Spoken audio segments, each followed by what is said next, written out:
WVON, sounding good for 60 years. You are listening to the afternoon show at 5:39, Atiba and Darlene, and we're having a great time as we likely do every day. And we just got done talking to former Superintendent Eddie Johnson. Mm-hmm. Great conversation. We're going to try and get to your calls. We'll see what we can do. But we have actually a guest on the line that we want to introduce, Miss Kimberly Cothran. She is the director of Chicago Commons. And we are, again, very appreciative to have you come on today. How are you, Ms. Cothran?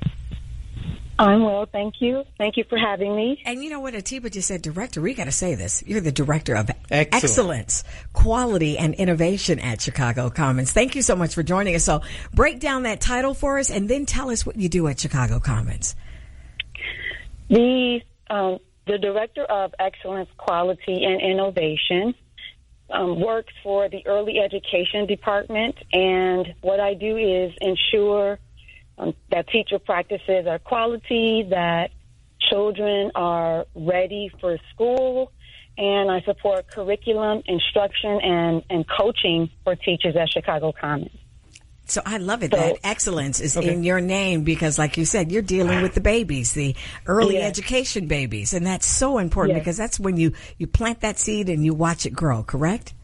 Yes, so exactly. Please tell us more about what Chicago Commons does. Chicago Commons is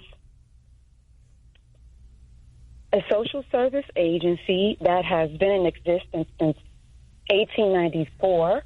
And the first kindergarten in terms of education services were founded in 1897 by Graham Taylor. And we provide today, 2023, services for children, early education services for children, adult-centered education, as well as senior services. So, Kim, let me ask you this then. How did you get involved? What brought you to Chicago Commons? And where'd this love for children and early education come from? Well, I was a student in college, and my major was social work. And while working while in school, I started working, and I started working at Chicago Commons in the early education department. And that is when my love for working for children was birthed and grew. And as I was there over time, my love grew stronger and stronger for the children, and I felt in my heart that I was purposed to do the work. And since 1992, I am there, 31. I'm in my 31st year. Oh, wow. Congratulations. Yes. Thank you. Goodness. So tell me this, because we've made much about early education here. We know that there's a lot of metrics that if they aren't hit at an early age can really impact how a child grows up. How important is early education, and what can they do to support families for generations? Well, research shows that early education really leads to better outcomes for school life.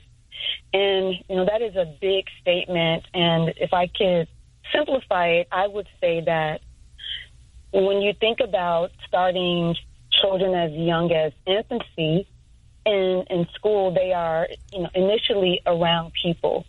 So adapting to the environment, adapting to their peers, and they are developing these social skills that they will need for life, and specifically for lifelong learning.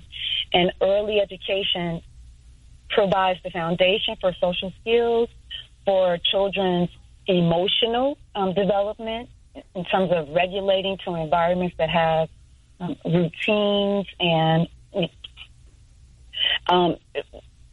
in addition to children's academic development. So children in preschool and or just early education in general learn math through play. They learn literacy through writing and the games and toys that are provided to them on a daily basis. With the teacher there facilitating those experiences. How have you seen then, Kim, the difference? What kind of differences have you noticed in children before the pandemic and now? Because, of course, the adults went through a lot, and the children did too. And, of course, they're so used to being comfortable in their classroom settings, but that came to a halt during the pandemic. So how have you noticed the kids kind of getting back? Are they getting back on track?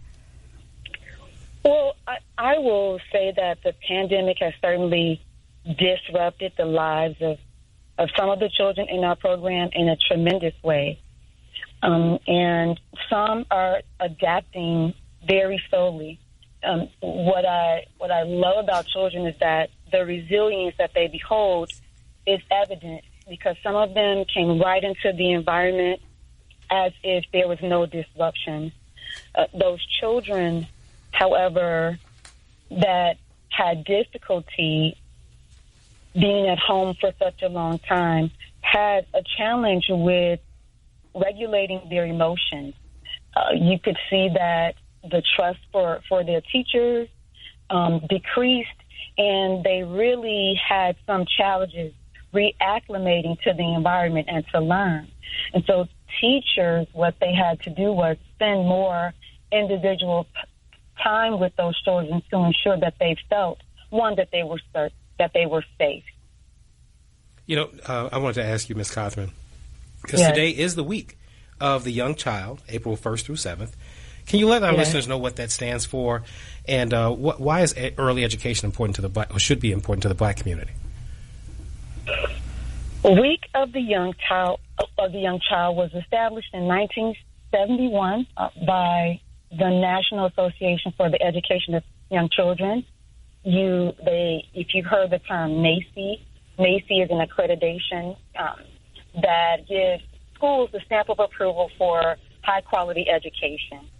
And really, Week of the Young Child focuses on public attention to the needs of young children and the program and services that support young children.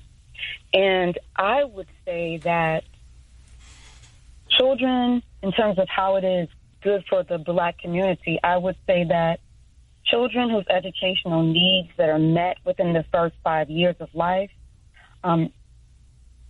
really have what I am calling a head start for elementary school and, again, lifelong learning. And children that do not have an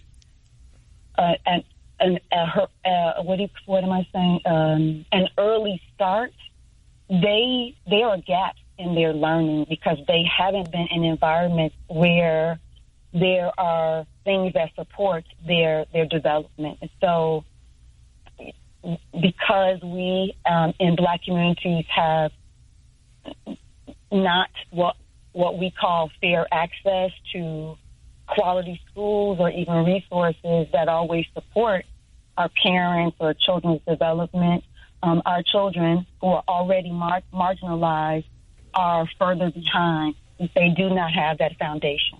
So let me ask you this, because like you said, while this is the week of the young child, April 1st through the 7th, what can people do, what can parents do, and where can they go, Kim, for more information about how you guys at Chicago Commons can kind of connect parents to organizations and programs that will pour into their child? Well, I would definitely say that Chicago Commons is the best place for children to start their education services, and parents can definitely benefit as well. And so if parents are interested in enrolling their children in any early Head Start program, first they would try Chicago Commons to see if Chicago Commons is a fit. And they would go. And what's your address? www.chicagocommons.org. And if there are parents that already have their children in early education programs, it is my belief as a previous teacher, one, that parents are the child's first teachers. So it is critical that parents and teachers are collaborative, because the both together can provide the best and most essential experiences for the children to thrive in early childhood education programs as well as beyond.